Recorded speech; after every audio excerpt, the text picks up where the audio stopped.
Raven Murder Studios presents Wanderlost from the Volumes of Forgotten Lore by Michael Hare.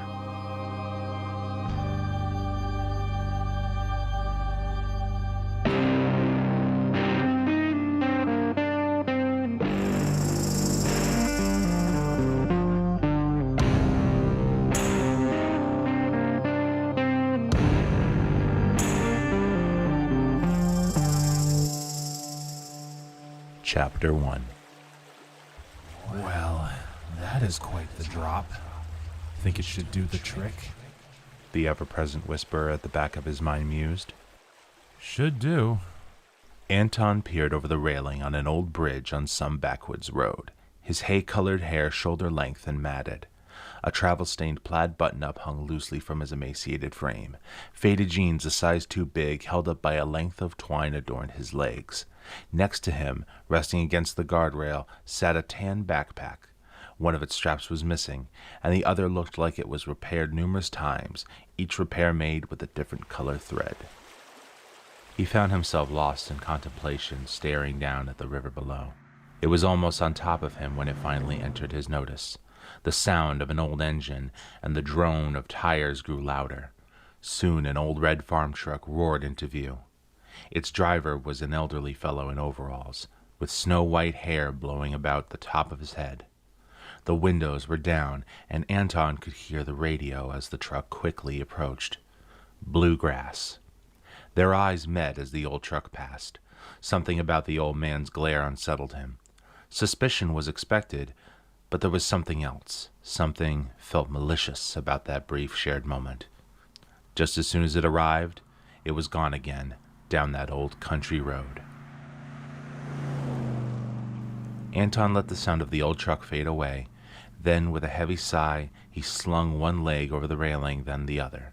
The other side was narrow, only allowing his heels any purchase on the edge of the bridge. Below, an icy stream rushed with fresh melt water. A cool, moist breeze bellowed up from the smoothly eroded stones beneath him. Spring was in full effect. The trees were just beginning to bud, and songbirds filled the air with a chorus dedicated to the departure of winter. With his arms behind his back, securing him to the weathered railing, he let it all in. I'm entirely convinced you'll regret this. The whisper swirled about. Besides, only a fool would waste what you have. What I have is nothing, and far too long to enjoy it with.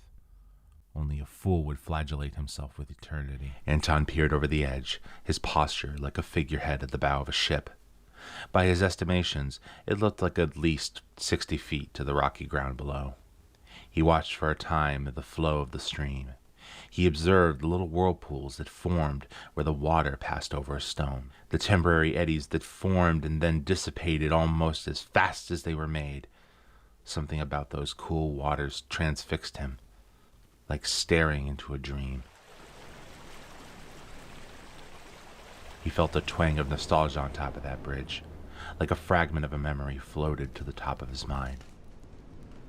A small cottage, a thatch roof, and a stone and mortar chimney gently exhaling smoke. A cozy fire must have been crackling away inside, its reflection in a still pond. Heavy dew weighing down tall yellow stalks of grass by the shore. For a time he let that memory wash over him. Let it sweep him away to a time he barely remembered anymore. What are you doing? A sudden voice invaded his precarious daydream. Off balance by the unexpected intrusion, he wheeled around on his heels and hugged the railing for all his life. He croaked an exasperated cry as his feet dangled over the precipice. Oh, shit! Exclaimed the source of his startle, a young girl, high school aged from her appearance. The girl jumped to his aid and took hold of his arms as she hauled him over from the edge. For a moment they both sat on the road, chests heaving from the excitement. The hell are you trying to do? You could have died! Anton's rescuer gasped with obvious concern. That was the point. The whisper returned with a bemused chuckle. Oh, piss off. Anton huffed beneath his breath. What? Nothing. Anton waved dismissively. Thank you, he added while picking himself up. He offered his hand to the young girl and pulled her to her feet. They stood awkwardly for a moment.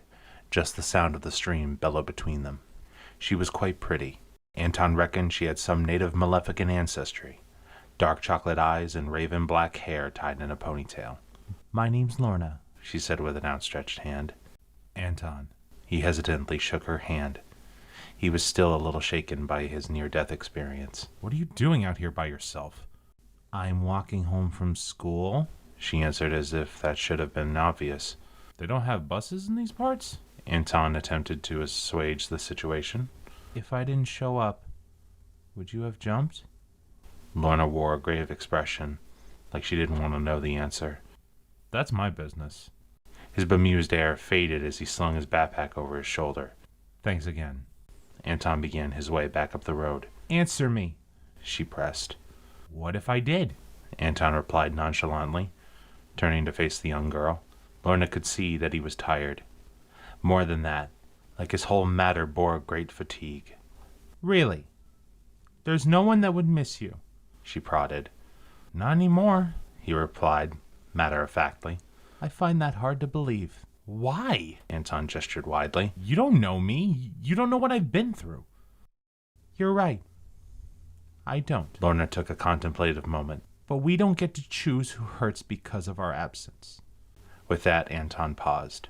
He could see that there was something about how she looked at him. For a moment it was like she was looking at someone else. Someone close. Look, kid, I'm sorry I put you through this.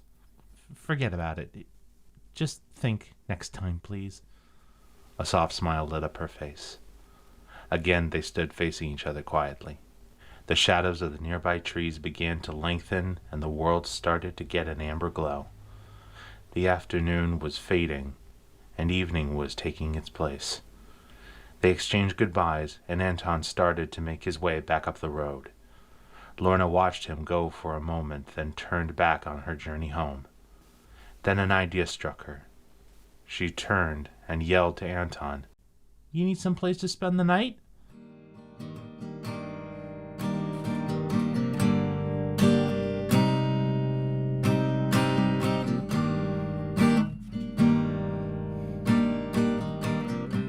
Now that he was in the dooryard, he began to question his judgment. What was going to be her parents' reaction to some dirty hobo showing up at their front door? The image of a double-barrel shotgun-wielding father briefly entered his imagination. "Well, you did plan on dying today." The deadpan whisper in his mind returned. "A bit messy for my taste." Anton exhaled. "You talking to yourself again? Come on." Lorna was at the front door of the quaint two-story townhouse she called home. She kicked off her shoes on the front door landing and gestured for Anton to do the same. He took off his tennis shoes, revealing mismatched socks, both with holes at the toes. "Probably be best if those stayed out here." Lorna's nose wrinkled. "Yeah." Anton complied. Lorna opened the front door and stepped inside. Before she could say a word, Anton was leapt upon by a shaggy beast. Its bellows shook Anton's brain inside his skull. He put his hands up to protect his face, but instead of gnashing teeth, he was assaulted with slobbery licks. "God damn it, Bruce," a male voice came from within the house. "How many times have we told you not to jump on people?" Lorna's father emerged from the front door. "Lorna, get control of that damn dog." Lorna was nearly beside herself with laughter. Bruce, the nearly 200-pound Highland Mastiff, bore its full weight on Anton's chest. All that he could do was flail his skinny limbs about in protest. "Bruce, in the house, now." Lorna's father snapped his fingers, and the beast obeyed. Once the dog lumbered its way into the house, Lorna's father apologized for the dog and helped Anton to his feet. He looked him over, then gave Lorna a questioning look. "Dad, this is Anton.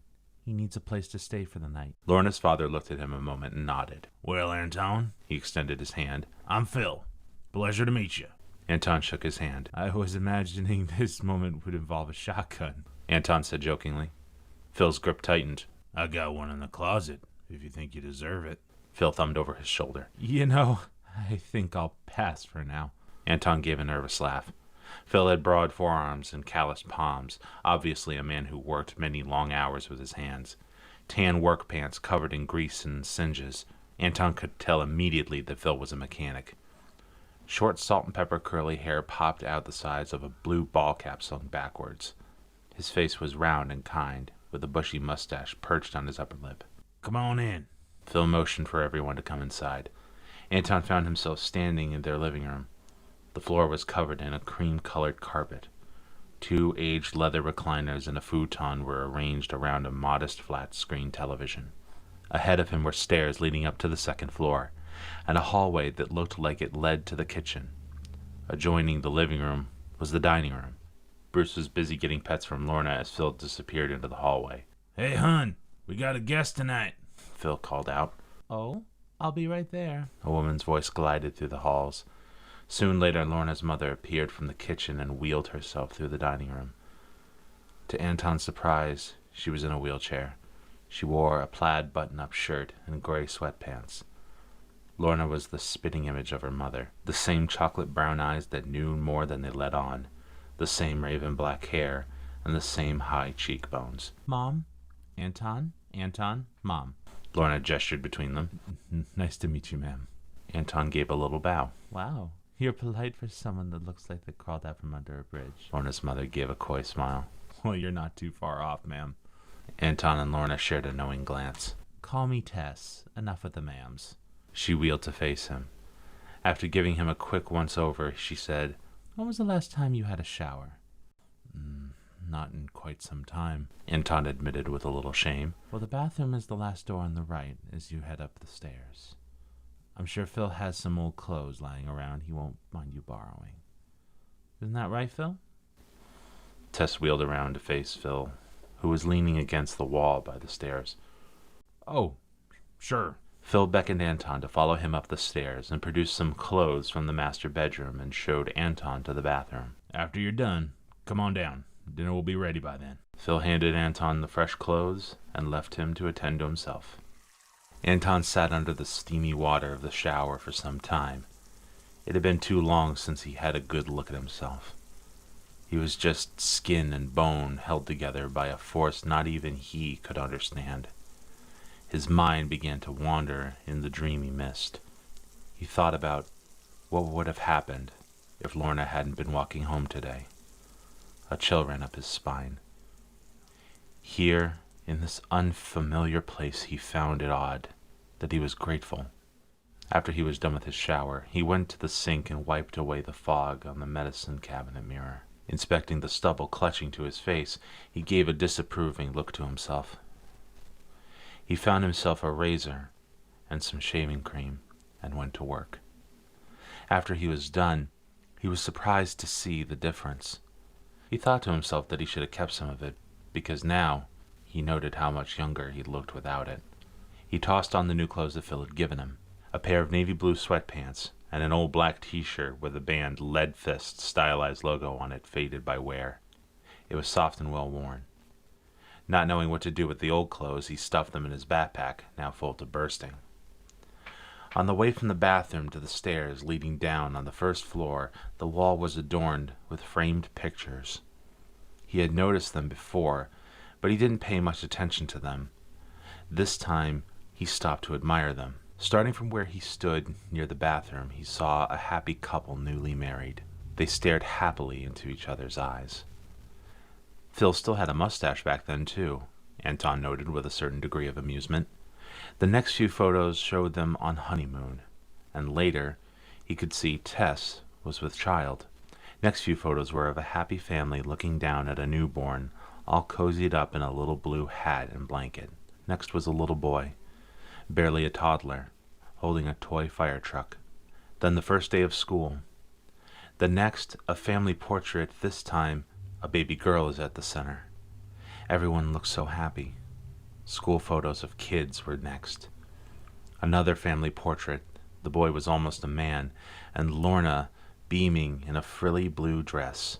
In none of the photos on the wall did he see Lorna's mother in a wheelchair. That must have been a more recent predicament. The portraits and candid moments went on, but there was an absence that tugged at Anton's mind. He stared at them for a moment. Then it struck him all at once. There was a placeable absence that nagged at him. The boy, who had been at the center of all the previous pictures, was gone. In his place were empty smiles and hollow eyes. Anton stood there in silence, his face in his palms. "I told you, you really are a fool." Anton agreed.